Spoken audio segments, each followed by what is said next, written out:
L'ancienne tour de bureau Pleyel, créée en 1973, se transforme en un hôtel 4 étoiles loué et exploité par le groupe allemand H-Hotel. On a commencé en fait à l'aube de la crise des subprimes en 2007-2008, où 9 étages de la tour se sont retrouvés à vendre à un prix attractif de par leur rentabilité. Donc pour le compte du propriétaire actuel, Pleyel Investissement, qui est une filiale d'une compagnie d'assurance vie, AFI-SK, on a décidé d'acheter les 9 premiers étages. Par la suite, on en a acheté quelques-uns sans réelle stratégie selon les opportunités. Et en 2011, il y a eu vraiment un feu vert pour remembrer l'ensemble des 2 copropriétés, la FUD et la SC. Donc à l'époque, ça représentait 54 copropriétaires et 1900 lots. Donc le travail de forcené a commencé à ce moment-là et nous avons terminé en décembre 2015.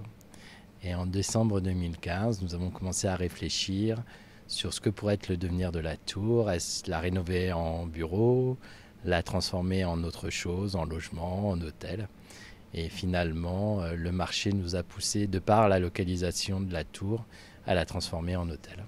Du haut de ses 140 mètres et 40 étages, la tour proposera en plus de ses 697 chambres, plusieurs services. Alors l'hôtel H4 Paris Pleyel, effectivement, on parle de 697 chambres, on pourrait arrondir à 700, donc on parle de la plus grande ouverture hôtelière à Paris depuis quasiment un demi-siècle, puisque les précédents hôtels de cette taille ont maintenant près de 50 ans, si je puis dire.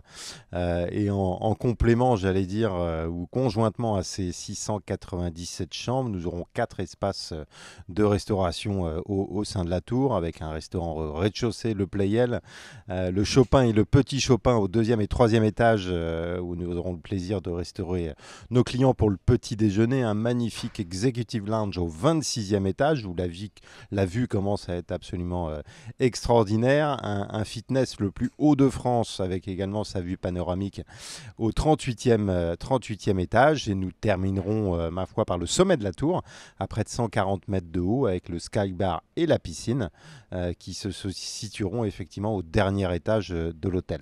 Là on parle vraiment de la tour en elle-même, et puis voilà, juste à côté de la tour, au pied de la tour j'allais dire, nous avons notre magnifique et très grand centre de convention avec près de 5000 m² de surface de capacité d'accueil, et notamment l'une des plus grandes salles de Paris pour accueillir sur 1200 m² plus de 2000 personnes si nécessaire et en fonction des demandes. Ce qui fait qu'effectivement de l'hôtel du H4 Paris Pleyel, voilà un outil hôtelier, une destination hôtelière absolument extraordinaire et encore une fois jamais vue depuis 50 ans. La tour est désormais accolée à un nouveau centre de conférences et de spectacles de 10 000 m², avec également 16 salles de réunion, des bureaux, un restaurant et un parking. Sur l'ensemble en fait du projet qu'on voit avec les 3 bâtiments, la tour est entourée d'un bâtiment de bureaux avec une partie aussi qui appartient au centre de conférence, qui permet en fait à l'ensemble de vivre et de créer une synergie sur l'ensemble du site. Le bâtiment qui entoure la tour était volontairement fait avec une double peau qui réfléchit en fait, et qui, pour le projet qui était au départ conçu pour avoir 4 tours, se retrouve avec la tour originelle, les 3 autres abandonnées, et en fait les reflets sur les parties vitrées, sur les 3 façades vitrées, simulent de manière virtuelle le projet d'origine, ce qui est un petit clin d'œil à tout le projet.